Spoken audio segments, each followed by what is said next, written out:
This video is my deposition.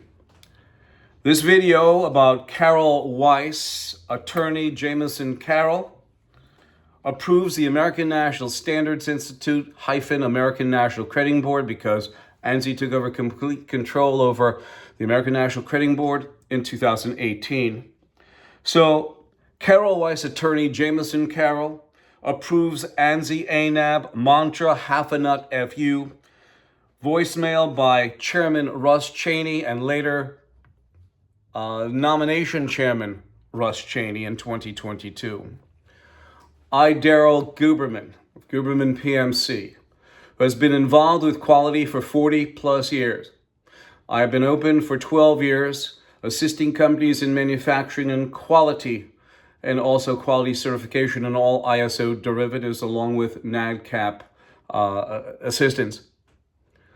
I do solemnly swear, upon penalty of perjury, that everything that I put within the context of this video is true and actual at this point. Today is November 1st, 2023. What you see in this video will expose the American National Crediting Board, the American National Standards Institute, the International Accreditation Forum Incorporated in Delaware, the International Laboratory Accreditation Cooperation in Australia. It will show you that if you have one of those certificates on your wall, your quality is in the trash. And now we continue. This being the year anniversary that I walked and picketed ANSI-ANAB in Washington, D.C., I visited their office in New York as well. I am going to get into this and I will try to make it as simple as possible for you to understand. Ladies and gentlemen, and for those who are listening, the only issue comes up and arises is that the American National Standards Institute is quite involved with the American Bar Association. Also, they're quite involved and immersed in the Department of Justice because the Department of Justice is a member on ANSI's board.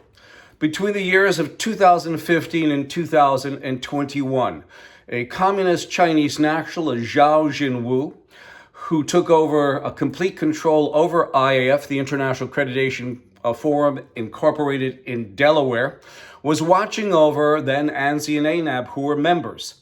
Sitting on the IAF, which is an American-based company, as I've told you, is Iran and Pakistan. And who they are equivalent in accreditation to ANSI-ANAB because they are considered IAF MLAs, which is multilateral agreement organizations, or an MRA, which is a multilateral regional agreement.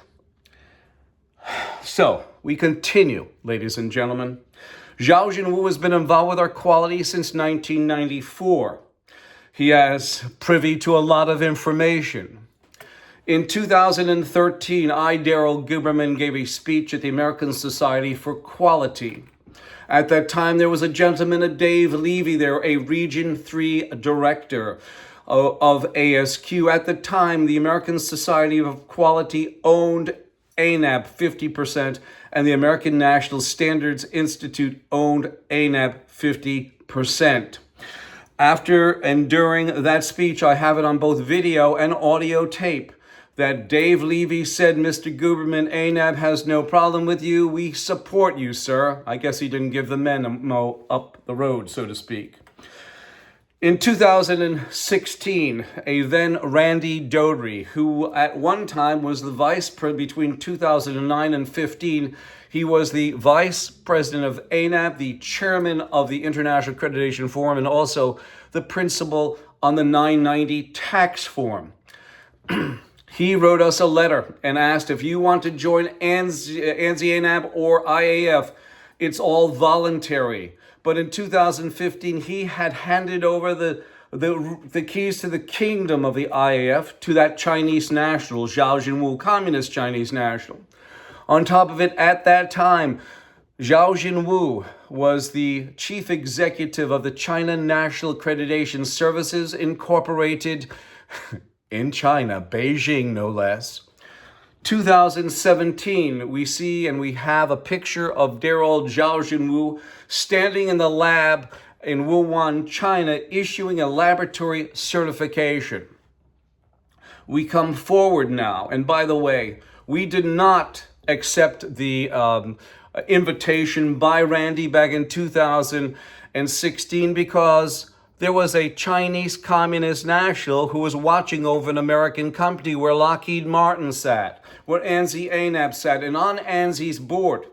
On ANSI's board, ladies and gentlemen, my fellow business owners, on ANSI's board sits all the federal agencies like the CDC, NIH, FBI, DOJ, etc. You have the corporations like Boeing, you have Pfizer, you have Johnson & Johnson, and you have Lockheed who sit on ANSI's board as well.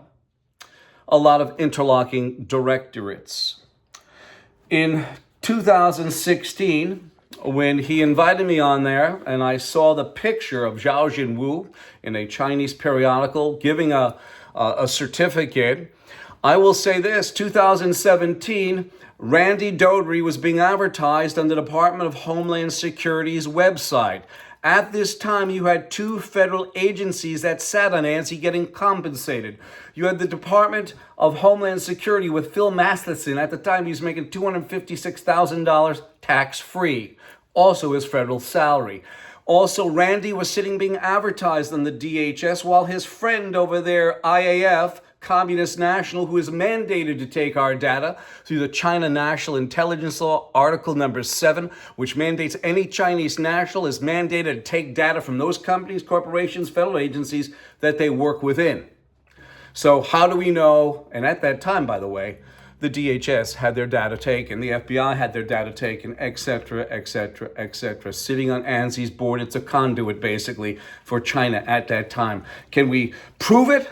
Well, as my dear departed mother would say, if you can think it, it can be possible. So once I exposed Randy, he was taken down. Now we move up.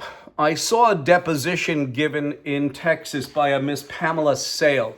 Miss Pamela Sale, was and is the Vice President of Laboratory Accreditation for ANSI-ANAB. Also, ANSI-ANAB owns ASCLD Laboratory as well, and ANAB themselves do accreditation as a registrar accreditation body for laboratory. In fact, the DFS, the Department of Forensic Science in Washington, D.C., had to have ANAB take the certificate away because of glaring issues.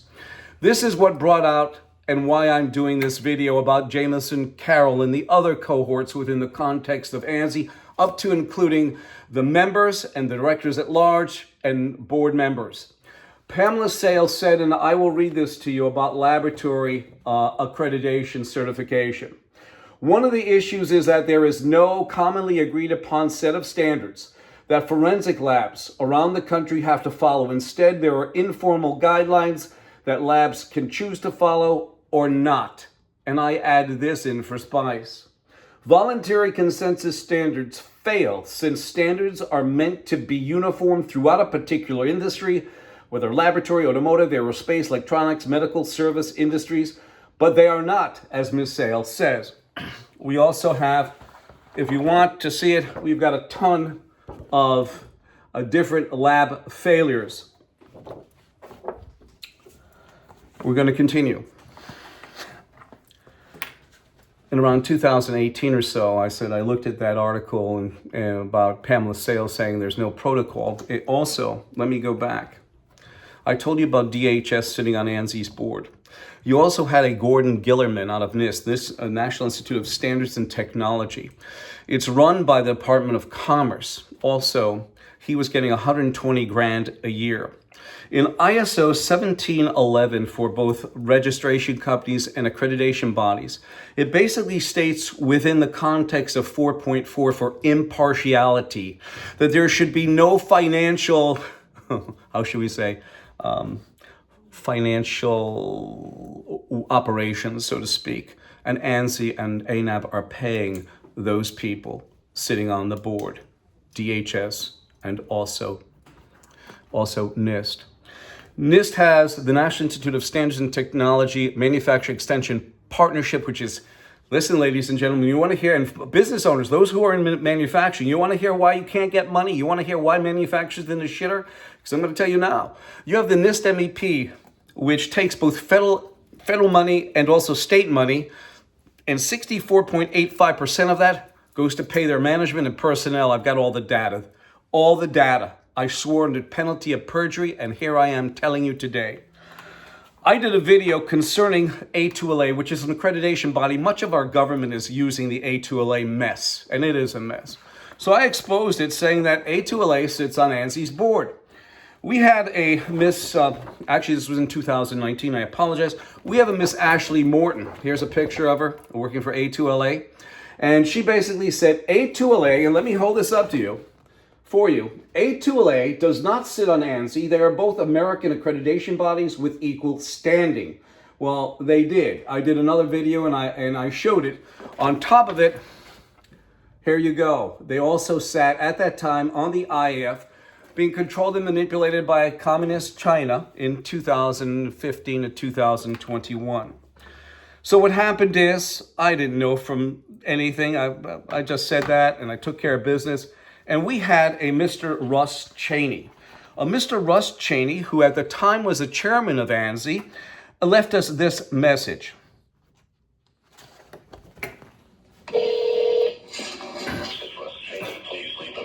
I'll return your call as soon as possible. Record your...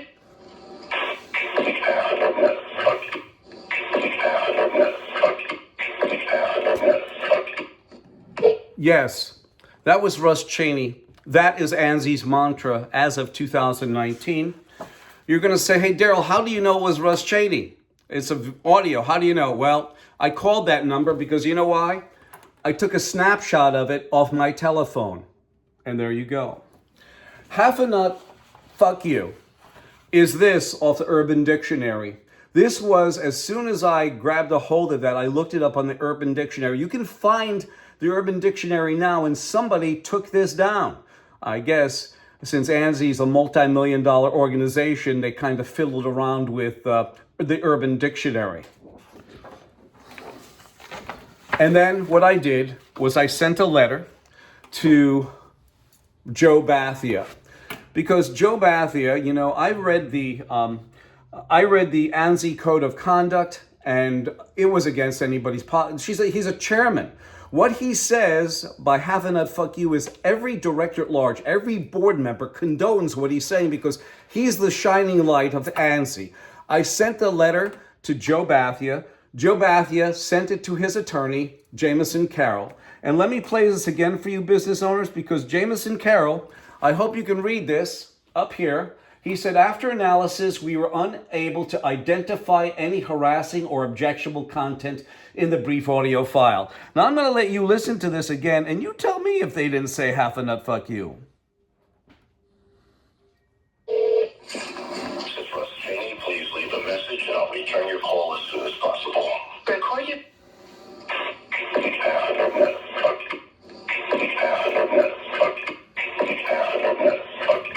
Well, that's a letter I received from the attorney.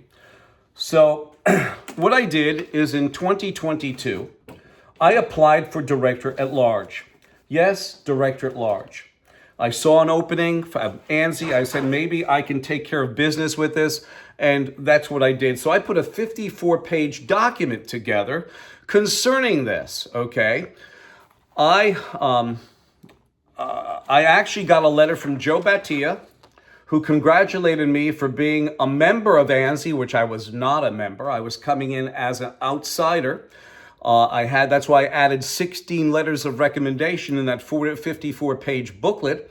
And he, you know, part of me constructing that booklet was I took his letter, and again, I read the Code of Conduct. And I will ask you again, ladies and gentlemen, business owners, do you find that this is good Code of Conduct? Please leave a message, and I'll return your call as soon as possible. Record your...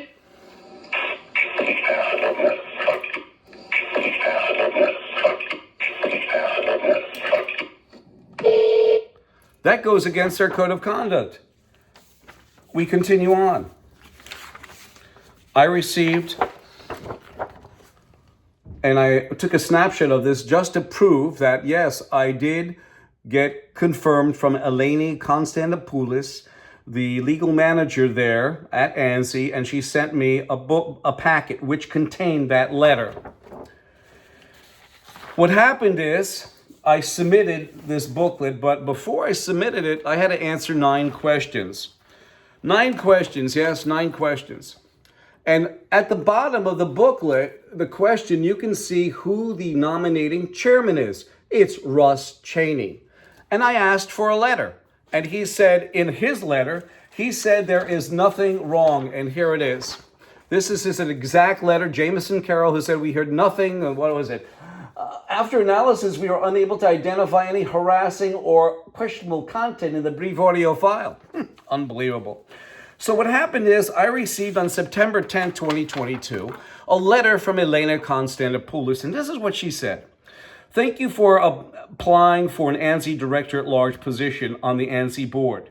I am writing to advise you that the members of the 2022 ANSI Board Nominating Committee expressed their gratitude for your interest. However, regrettably, the committee was not able to act favorably on your application. The decision to fill open slots is always difficult, but this year it was particularly difficult as there was a very large exceptional candidates before the committee. Yeah, that's what Daryl Guberman was going for it, right? That was on September 10th. On September 28th, James Carroll of Carroll and Weiss in Atlanta, Georgia, wrote us a response. This was his response. Mr. Guberman, thank you for your continued interest in ANSI and its board of directors. After reviewing all your nominations submitted, your nomination was not selected by the board nominating committee for balloting for election by the ANSI membership. This is the real reason. ANSI and I have reviewed the videos you posted on YouTube concerning ANSI over the past several days. Based on the content of those videos, we do not believe it is in the best interest of ANSI, its members, and other participants and attendees for you to participate or attend in the ANSI World Standards Week 2022 event or any other future ANSI conferences, meetings, or events. Please be advised you will not be permitted to register for ANSI World Standards Week 2022 or any other subsequent event. And if you attempt to enter the facility where any ANSI event is being held or otherwise participate in any ANSI event, you will be asked to leave. Please do not direct any further communications to ANSI board members or employees as concerns. You should be addressed to me directly. Best regards, yours very truly, yours. You know why? Because those board members are culpable of Russ Chaney's verbiage of his mantra. And here it is again. This is Russ Chaney. Please leave a message and I'll return your call as soon as possible. Record your...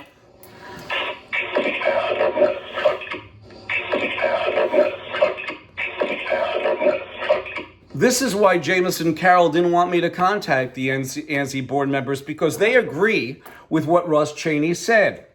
This is the letter that I wrote back to Jameson Carroll. I have yet to get a response from him, and this is it. And it's a long one too, because he deserves this, because he's incompetent. After receiving your letter dated 9/28/22, I had to decipher your response with regard to me as apparently being an ANSI member. Your haste in writing me is quite apparent, and the true message of your letter seems as follows. Your letter was generated by you and only you. You did not use the ANSI-ANAB letterhead or your letterhead, only your letterhead, just your personal Carol Weiss. Nowhere in your personal letter do you show approval of what you write by any member of the board of ANSI-ANAB. The letter and your instructions to me only from the head of Carol Weiss, not from any member of your board. Your references using CC Joe Bhathia via email only at the bottom never states Bhathia has given approval to your letter or has given sanction to you to even write without his approval, such as confused and weak letter. The first paragraph tells nothing more than that I was not selected by the board nominating committee by balloting for election by ANSI membership. But you have no delegated authority to tell me this. This information as proper courtesy should come to be by the nominating committee or a member of such committee, not by you or Eleni Constantopoulos. You then move on to the next paragraph, paragraph 2, as a matter of record to give your judgment and by hearsay imply that you have the prior approval of the entire board under the guise of the word we, as we do not believe. No references are given by you as the source of your authority to determine by judgment the fitness of my videos to be seen by anyone. For example, what ANSI rule gives you or them the authority to judge what is fit for anyone, member or non-member, to see in the regard to my videos concerning ANSI? What is the basis in ANSI published rules of their right for censorship? Russ Chaney didn't when he said, "Half a nut, fuck you, Jameson Carroll." Please keep in mind, I am not a member of ANSI. This is why I placed my name and a 54-page submission to become a member of the board. I am not bound by ANSI's rules, recommendations, or your threats. Russ Chaney, though, is bound by ANSI's rules and broke them, expressing to me on the phone call, "Half a nut, fuck you," he broke ANSI's code of conduct, applicable to participants in violations of code of conduct. Yet you found nothing wrong with his voicemail, "Half a nut, fuck you." To further exacerbate the situation, Russ Chaney appears to be second in command to Joe Bhathia on the ANSI and Nomination Committee on ANSI. You further go on in your letter, "I will not be permitted, etc., and I will be asked to leave, etc." You do not add or be forcibly removed. Why? Because in this letter, at least, you give no authority for you or any other ANSI board member to forcefully remove me from any meeting. Incidentally, if the meeting is open to the public, then as a non-member, I'm still a member of the public. And so long as I do not disturb the meeting, neither you nor any other ANSI member or board member has the right to exclude me. In paragraph 3, you tell me, "But you again show no basis for your authority to do this, to stop all communications to ANSI board members or employees, such as an order." Yes, it is worded as an order. Must come from the leader of the board of ANSI and not from you or from any lone member of the board, unless showing that they were given delegated authority to act in the place of the entire board. You have no right to communicate to me as if I am an ANSI member when I am not and cannot be subject to their rules, assumptions, or desires to suppress me, Mr. Carroll. In your last sentence, you tell me that any further communications, concerns I have should be addressed to you directly, implying that I should not CC anyone on such communication, lest some truth damaging to you and your integrity be exposed to others. I remind you that you may use should as your word of choice, but you cannot force me to comply by choosing to say must in your message to me. I am free. You are bound, Mr. Carroll. Finally, the CC to Joe Bhathia does not give you the power to say that you're acting with approval and on behalf of Joe Bhathia on the board of directors. All you can do is to seek their approval post facto to your letter. Therefore, this letter of yours is a creation of some sort of unapproved consent of other ANSI board members. Your message is worthless to me. Sincerely, Daryl Guberman. And the last part I'm going to do, business owners, how crappy their certificate is, how against all the principles. You have 4 companies on their board. Pfizer, who skipped quality processes and standards. You have Johnson & Johnson, who also did that and had a recall of 75 million vials for contamination, Johnson & Johnson. You have Boeing that sits on ANAB's board and ANAB's board that can grant, suspend, and withdraw certification. And their director board, and looks like they're directing it into the ground. You also have the factor of Lockheed Martin.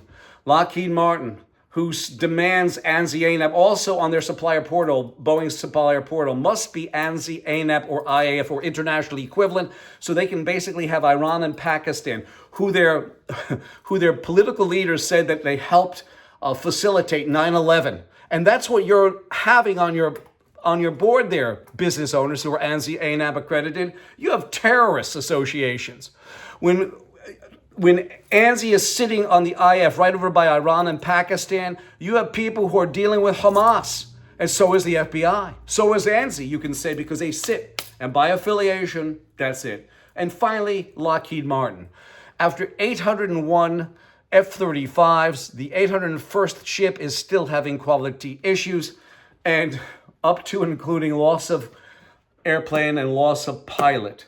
I did not express everything in this video, but we have all the damaging information that Jameson Carroll should be fired, along with Joe Bhathia, also Russ Chaney when he said half a nut, fuck you. All the director of those boards, director at large, should have their asses handed to them. My name is Daryl Guberman. I am the CEO of GUBERMAN-PMC LLC. I put this together as a testament to integrity, honesty, and the truth. And as Thomas Paine has always said, when speaking the truth, it is like administering medication to the dead. And I, Daryl Guberman, swear under penalty of perjury that everything within the context of this video is true to the best of my ability. This is November 1st, 2023. And I thank you.